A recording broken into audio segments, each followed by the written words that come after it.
I was not expecting that question. Am I going to camp this year? Thoughts on influencers who stopped being vegan. Tell us about your boyfriend. It's a whole thing. How would you possibly expect me to answer a question like that? Are you still vegan? Here's the thing.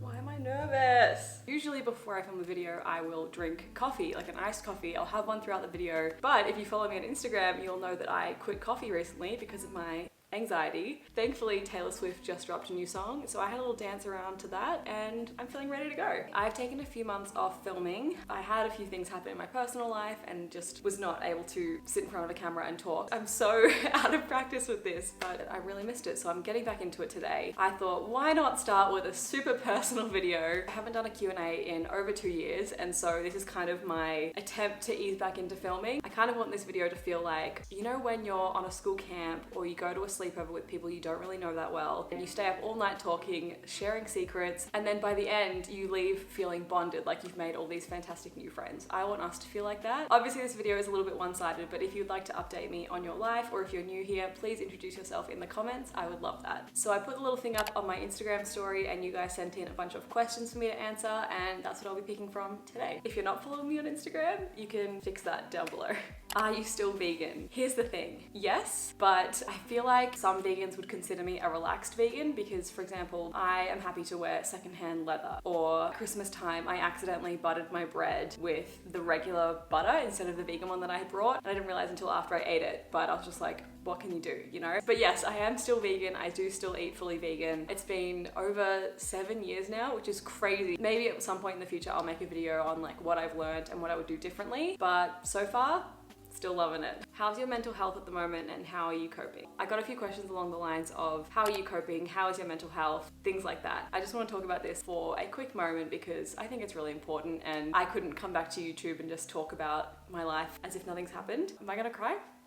Maybe, that's fine. Basically, in November, my dad passed away and it was really hard. Obviously, last year was hard for everyone. It was already a really shitty year. So that was just like a real cherry. But a week later, my grandma, who was not only my last grandparent, but like my favorite grandparent, also passed away. So November was really tough, and obviously those are things that I'm still going through, still dealing with, and that affects my whole family. Yeah, it's just been really tough. In some ways, it made me really grateful that, this is gonna be probably hard for some people to hear, but in some ways I'm really grateful that I spent most of last year in lockdown, because I spent it with my family and I spent pretty much every day with them and helping to look after my dad. And if I'd spent last year any other way, I'd be really upset now. God, can I stop crying? Yeah, if I'd spent last year overseas for 4 or 5 months like I had planned, I mean, I wouldn't be as grateful as I am now to have spent all that quality time with him. It was awful and hard that we had to do all of that and that this whole thing exists, but in some small way, I am grateful that it just forced me to be home and to be like taking care of the ones around me. He'd been sick for 7 years, so it wasn't a shock, but I was very much in denial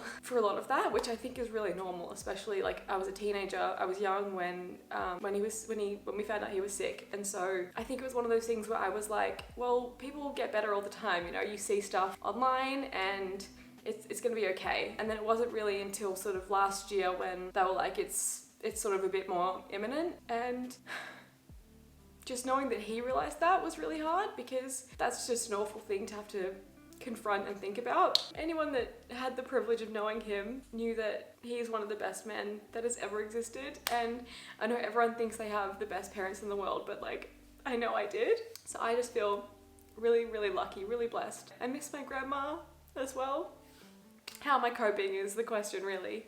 One of the things that has been really helpful to me is that my dad was known and loved by a lot of people. So not just me, my family, not just my friends. He had a huge community from where he worked and also from his volunteering, because he dedicated his entire life to volunteering and has just changed an entire community of people and affected hundreds, if not thousands of people. And so now I get to see all of those people and know how much of an impact he had, which is just really special. So when Dad passed away, getting to see stuff that a certain sector wrote about him and his life's work and how much he changed the industry that he worked in and all the stuff for volunteering that he did. And there's a place that is named after him, and it was named after him years ago, but it's somewhere I can always visit when I'm missing him, so that helps. My crying voice is so annoying, sorry.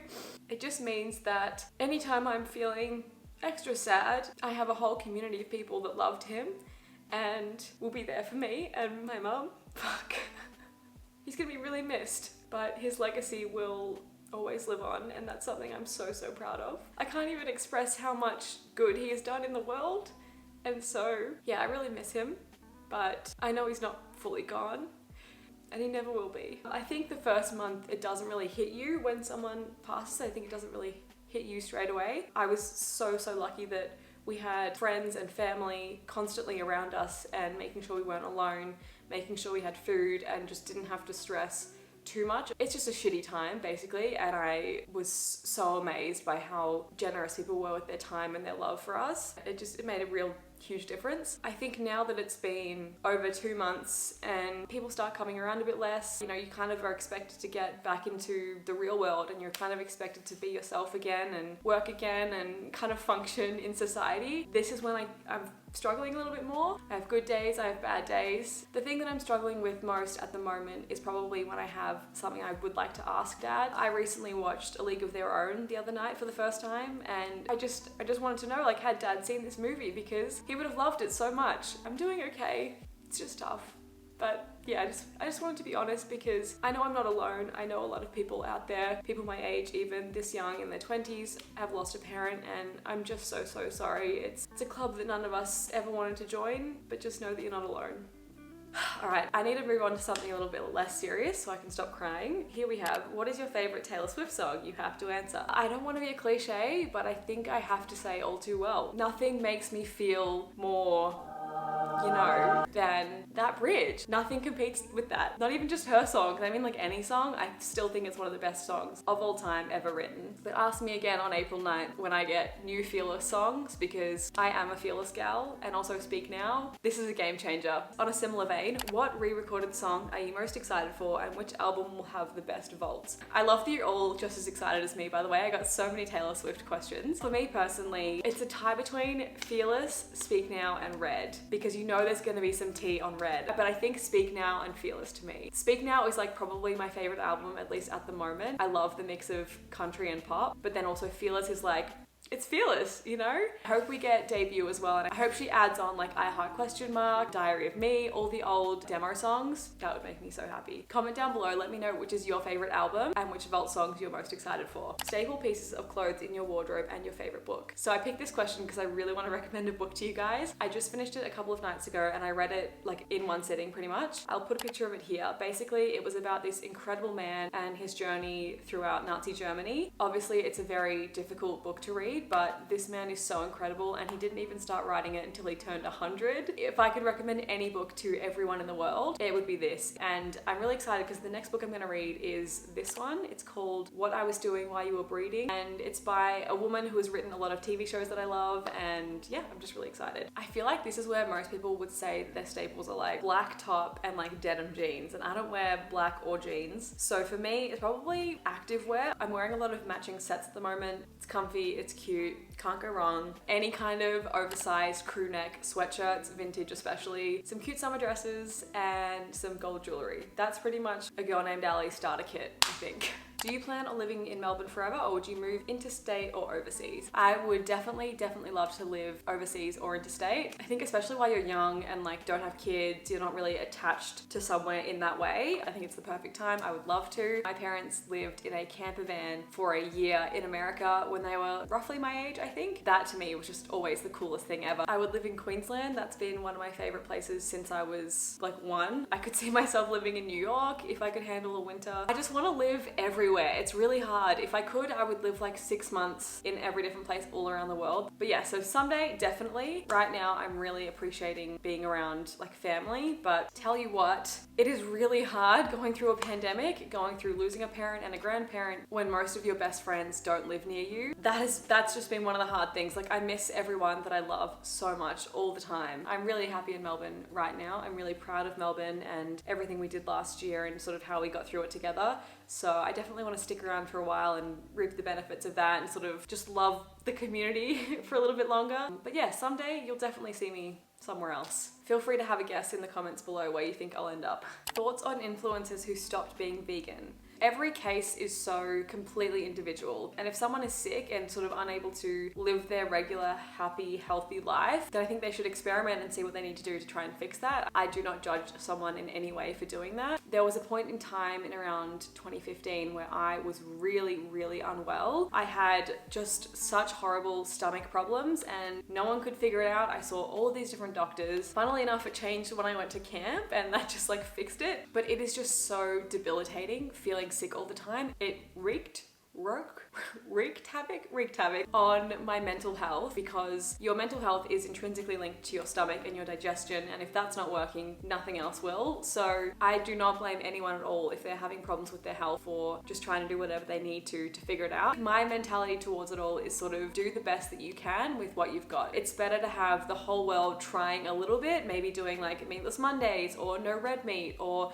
only eating backyard eggs. I think that is way more successful and impactful than 1,000 people that are 100% strict vegans that never mess up. I just feel grateful that veganism is something that works for me, and hopefully I can just inspire people to do, you know, little bits here and there, whatever they can manage. Yeah. Why don't you believe in God? So I was not expecting that question. I was raised in the church. I never had a choice. I never got to choose it. I never got to learn about it or learn about all the different religions and then say like, yes, that's the one that resonates with me. My family was Christian, and so I was just kind of raised that way and didn't really question it until I sort of became old enough to think critically. And it's just not something that really resonates with me. Absolutely everyone is entitled to have a religious belief, but there are all these different religions. Like, who's to say that ours is the only one or the right one? I feel more connected to a sort of spiritual mindset. I believe in sort of the universe, and I believe in being kind to one another, which is kind of the heart of all religions. So I've never really felt pulled to any certain one because they all kind of have that same golden rule. That's what makes me feel comfortable. So if you feel comfortable going to church every week, that's great. For me, it's things like going on nature walks, expressing gratitude to the universe for every great thing I have in my life. And that's just what works for me. Also, I just had way too many questions as a kid that nobody could answer. I was too much of a curious kid and I wasn't ready to believe in something that wasn't rooted in logic. I'm a big fan of like science and evolution and those theories. So I don't know how I would marry those two together, but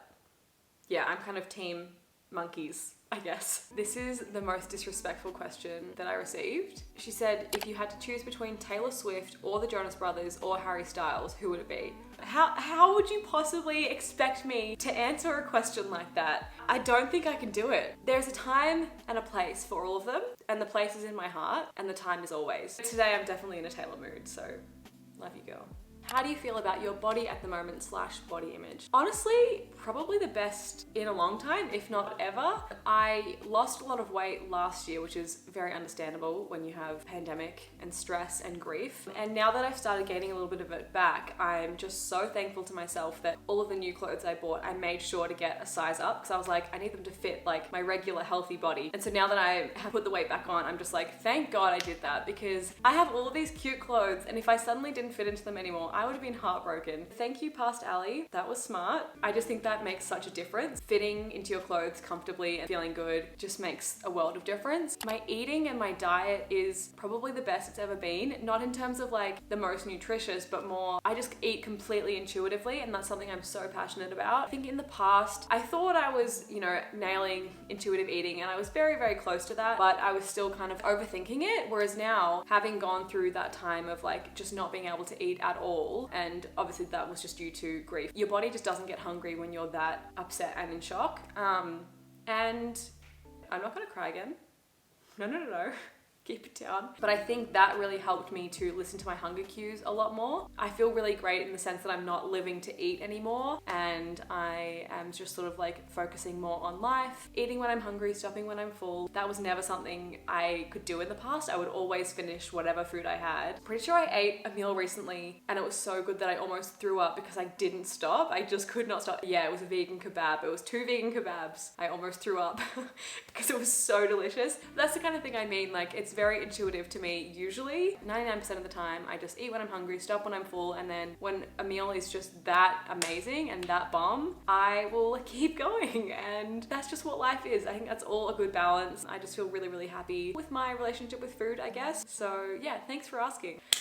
The question on everyone's lips, are you going to camp this year? This has been a question that I have had in my Instagram DMs every single day, and also on my YouTube comments every single day. The reason that I've not really been able to reply to most of them is because I don't know. If I leave Australia, I have to do a hotel quarantine when I come back in. I don't have a spare $3,000 on top of the $2,000 visa and flights and like all of the travel money and all that stuff. And the hotel quarantine is something that I'm so thankful for because it's like literally saved our country, but it just means that we're kind of stuck here for a little bit. So at this point, I don't know. I'm gonna have to chat to CCUSA about what policies are in place at the moment, but it's not looking super likely, which is obviously the most devastating thing in the world to me because I've just had the hardest year of my life. We've all been stuck inside, and camp is like the opposite of that. Camp is about connecting with people and feeling alive and being outside like 24/7, being with nature, all of these things that I just miss and need so dearly. I know some of you have told me that you have been placed this year, and that's really exciting. I hope that there's some really, really safe way that you guys can go and make that dream happen. Just for Australians, I think it's a bit hard because our government and our country is just really trying to keep a lid on the and having it not enter. So long story short, we'll see. 3 months from now, the world could be vaccinated. This could be a different thing, and my answer could be yes. So I'm not ruling anything out. I just wanted to talk about it because I get questions from you guys literally every day, and I feel so bad that I don't have like enough information to help you make an informed decision or even really make one myself yet. I know agencies are probably pressuring you for decisions, but do not commit to anything just yet. I think it's really important to sort of wait and see the state of the world in a few more months and see what your country's rules and regulations are. Because yeah, we just don't want to have to risk anyone getting sick or worse. Keep dreaming about it, keep planning for it, but if it can't be this year, next year is still there and next year will happen. Tell us about your boyfriend. And this is a question I get a lot as well. So I've been very lucky to be in a relationship with a wonderful human for a while now, and people ask me, why do you not like post him all over your social media? I guess the answer to that is that I just feel very protective. It's kind of the same reason I don't post my parents or I don't post my mum. It just feels like someone so special and precious to me. He's really good looking, and he thinks I'm super cool. Sure, Jan. He is not like a social media person, which is something that I love so much. So it's never felt natural to me to be like sharing them all over my page. Pretty much some things are just very personal to me, and so I kind of like keeping that to myself because I do share a lot of my life online, and I love that, and I love sort of the connection that that builds with you guys, but it is kind of nice to have something really special and private just for me. Basically, I'm just Joe Alwining it. What have been your favorite moments of casual magic recently? So if you didn't know, casual magic is basically a term that was born here on this channel about sort of the way I look at the world and the little small glimpses of tiny moments of joy that you could be grateful for. My recent ones, I think seeing some kangaroos last night, that was very special. The two fighting. It's like Jurassic Park. I do live in Australia, obviously, but I live sort of closer to a city, so I don't see that kind of wildlife all the time, and they're just so beautiful. And also, 2 weekends ago, I got to celebrate my birthday with a bunch of my friends here in Melbourne, and that was just so great because I hadn't even been around a group of people that size, besides funerals, since my birthday last year in last January, so that was really nice. Being an only child, I deeply, deeply, deeply love and care for my friends, and it was really tough without them, so I was just grateful to be able to hug them all. Well, most of them. Well, Some of them. What's your star sign? I am an Aquarius sun, Gemini moon, and Taurus rising. If anyone knows about astrology, what does that mean? Do those suit me? I have no idea about any of that stuff, but I think it's really fun. Your celebrity crush. I have a lot. Harry Styles, obviously, Alfie Enoch, and then I also have a bit of a soft spot for Josh Hutcherson. It's Harry. It's Harry. Oh, Taylor Swift posted something. Okay, this is a lot to think about. What would you say to yourself 1 year ago? I don't think I could say anything that could prepare my 1 year ago self for what she was about to endure. That actually makes me kind of sad to think about. I don't think I would tell her anything. I would just give her a really big hug and say that you'll make it through this, and there'll be days when you feel like you won't, but we've got this and it'll be okay. Favorite videos from your own YouTube channel? Great question. I think my ranking Mary-Kate and Ashley movies, that was one of the hardest but most fun videos I've ever made, and I love it, as well as the ranking Zac Efron characters. And I think all of the girl talk videos, I think those are sort of my most important videos. I really like that I'm able to just be really open and talk about things that I wish I knew when I was younger, because sometimes we don't have that person in our lives to go to. So if I can be that honorary big sis, I happily will. So yeah, I really love those videos as well, and I'm proud of them. I made my boyfriend go outside because I was really nervous to film this. So he's just flying his drone around somewhere or reading. It's very warm. Top 5 Taylor Swift songs. This changes on a daily basis, but at the moment I would say All Too Well, Holy Ground. I can't believe Holy Ground doesn't get more hype. I think it's such an incredible song. Dear John is amazing. That bridge. I'm just a slut for a good bridge, you know? I'd Lie. She better add that on this new Taylor's version. I love Better Than Revenge. I know it's very problematic. I'm a feminist, but I love Better Than Revenge. Well, it's not going to get any better than a question about Taylor, so I think I'm going to end the video here. Thank you guys so much for sitting and hanging out with me. Make sure to subscribe down below if you haven't already. Give this video a thumbs up, and I will see you guys next time. Bye!